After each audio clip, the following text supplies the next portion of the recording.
Olá! Hoje a gente vai direto num ponto crucial. Como é que a internet, essa rede imensa, consegue, se manter de pé? Como ela evita aquele engarrafamento digital quando todo mundo resolve mandar dados ao mesmo tempo? É uma ótima pergunta, né? É quase um milagre diário. Pois é. A gente já viu um pouco da partida, o tal do slow start, lembra? O TCP começa acelerando forte para ver qual é a capacidade da rede. Isso, ele dá aquela esticada inicial, bem agressiva até. Só que essa aceleração toda, essa coisa exponencial, não dá para manter para sempre, né?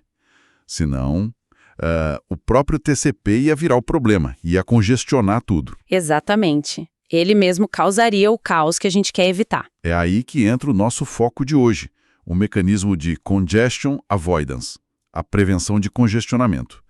Vamos tentar entender como o TCP, como ele tira o pé do acelerador depois daquela fase inicial mais, digamos, empolgada. Como ele passa a dirigir com mais cautela, né? Isso. Nossa análise aqui se baseia em material técnico bem detalhado sobre protocolos. E a missão é, assim, desvendar essa lógica do Congestion Avoidance. Por que ele é tão vital para a internet continuar funcionando? E como ele se encaixa com as outras partes do controle de congestionamento?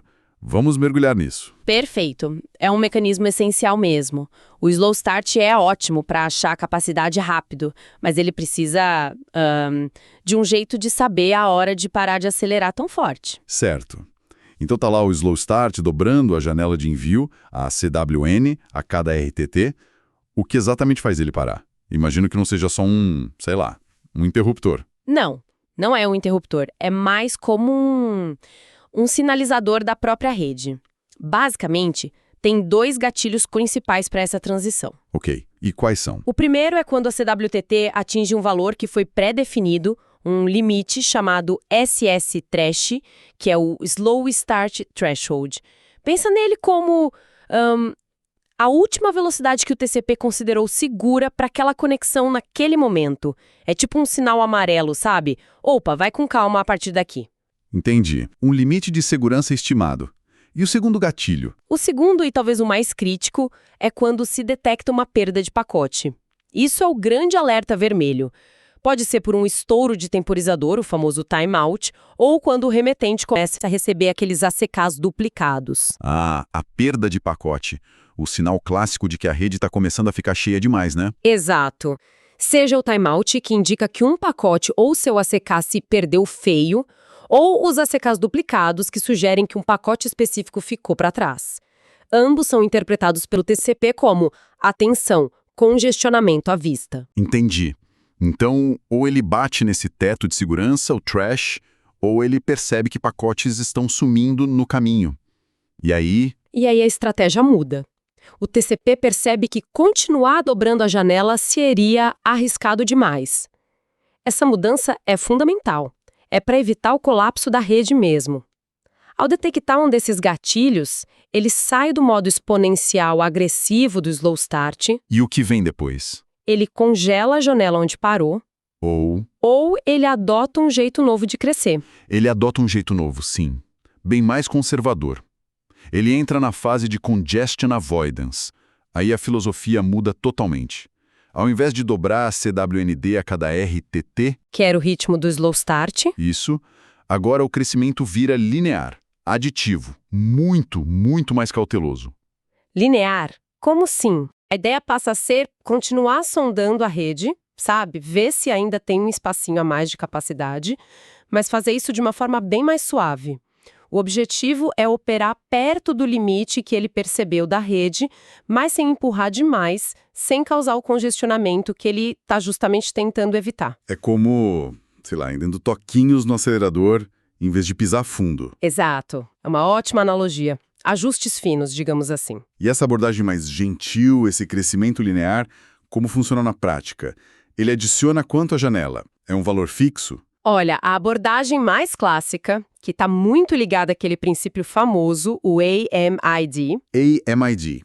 Additive Increase Multiplicative Decrease. Aumento aditivo, diminuição multiplicativa. Isso aí.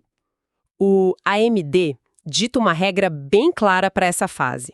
Durante o Congestion Avoidance, para cada RTT inteiro que passar sem nenhuma perda de pacote, ou seja, enquanto a rede parece estar dando conta do recado, a CWN aumenta de forma aditiva. Aditiva.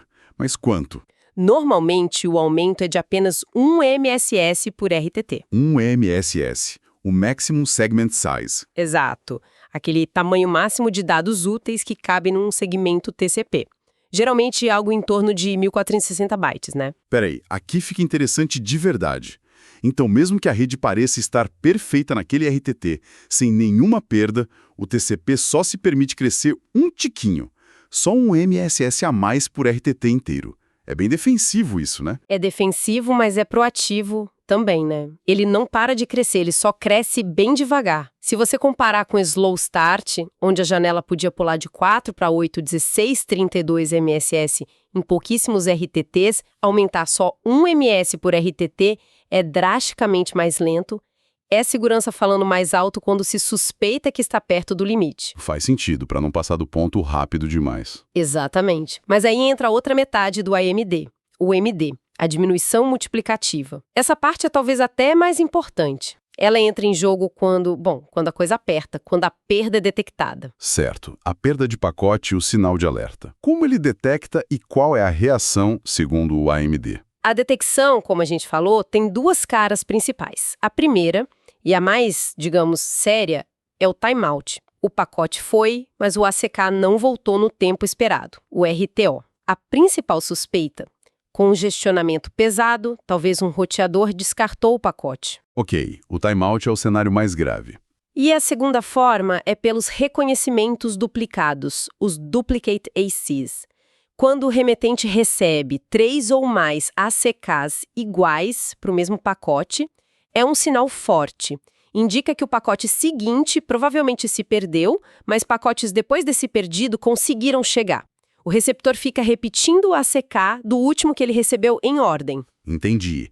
O receptor está basicamente dizendo, olha, recebi até aqui, mas o próximo está faltando. E olha, já recebi coisas depois dele. Isso, perfeito. Nos dois casos, seja timeout ou 3 ACKs duplicados, a rede está meio que gritando, ei, tô sobrecarregada aqui, pega leve. E a reação do TCP, a parte da diminuição multiplicativa, é obedecer.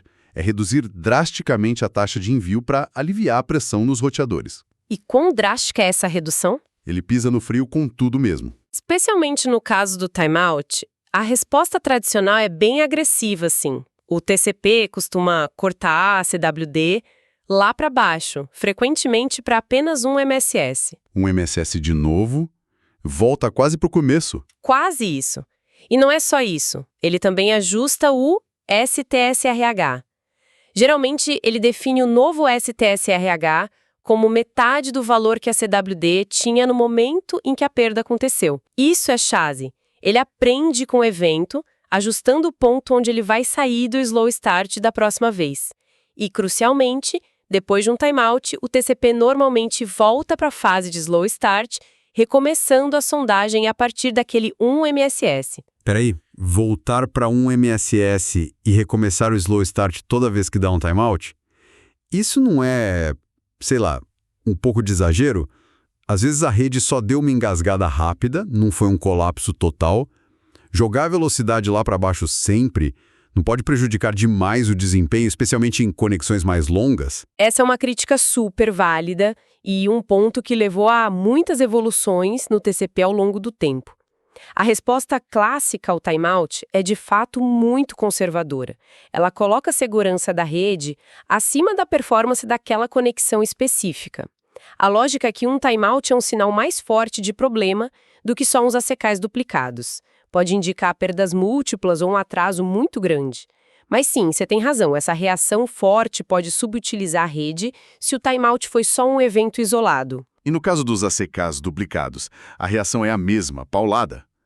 Porque, como você disse, eles indicam que alguma coisa ainda está passando pela rede. Aí a história muda um pouco e fica mais interessante.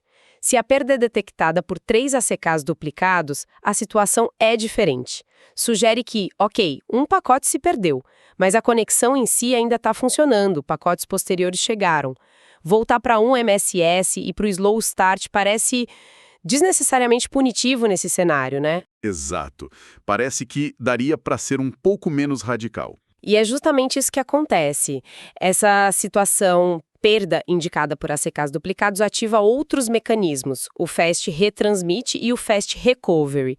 O Fast Retransmit, como o nome diz, reenvia rapidinho o pacote que se presume perdido sem esperar o timeout. Ah, mais ágil. Isso. E o Fast Recovery tenta fazer uma recuperação mais suave. Ele ajusta a CUND, geralmente cortando pela metade, parecido com o ajuste do STS-SR no timeout, e tenta continuar na fase de Congestion Avoidance, ou numa versão modificada dela, sem ter que voltar lá para o começo do slow start a um MSS.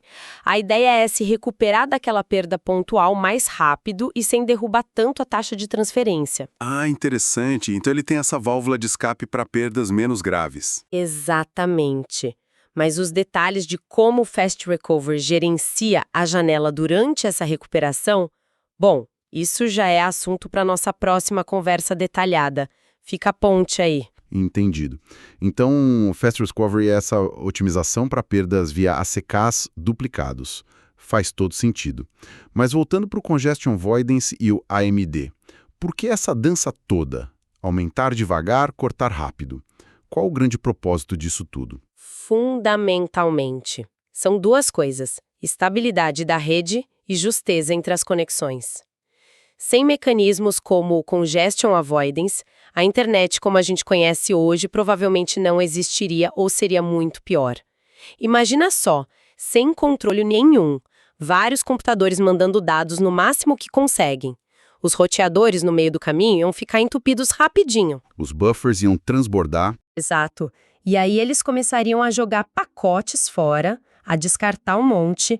Isso gera retransmissões que usam mais banda ainda, piorando o congestionamento. É um ciclo vicioso terrível que pode levar ao tal do congestion collapse. Colapso por congestionamento. A rede fica cheia, mas não entrega quase nada útil. Exatamente. Foi um problema real lá nos anos 80 e motivou muito do trabalho do Van Jacobson e outros para criar esses algoritmos. O AMD foi pensado justamente para evitar esse colapso. Então, o Congestion Avoidance é tipo o sistema de defesa da internet contra esse engarrafamento generalizado e a parte da justiça. Isso, é uma defesa crucial. E sobre a justiça, o comportamento AMD tem uma propriedade muito legal.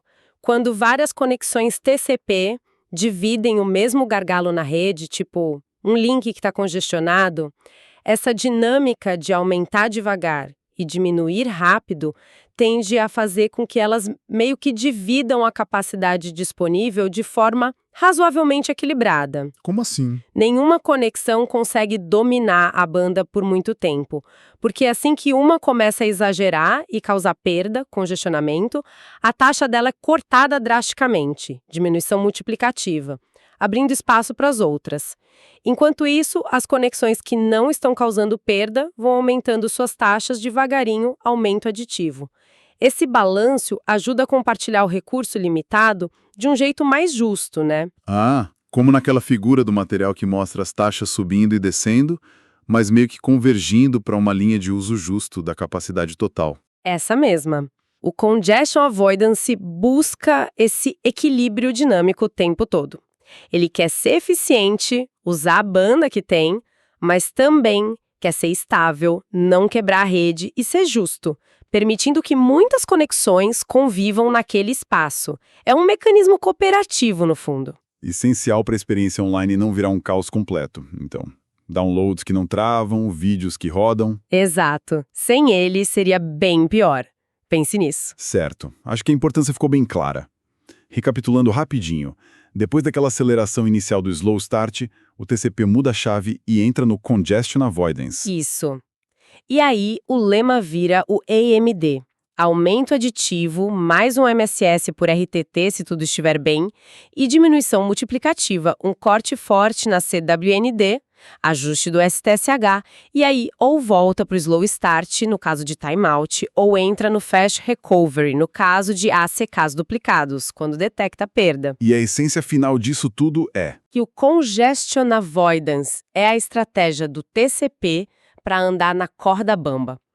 Usar a capacidade da rede sem derrubá-la. É uma sondagem contínua, cuidadosa por mais espaço, combinada com uma reação forte e rápida aos sinais de perigo, que é a perda. Tudo isso para manter a internet funcionando de forma estável e justa para todo mundo.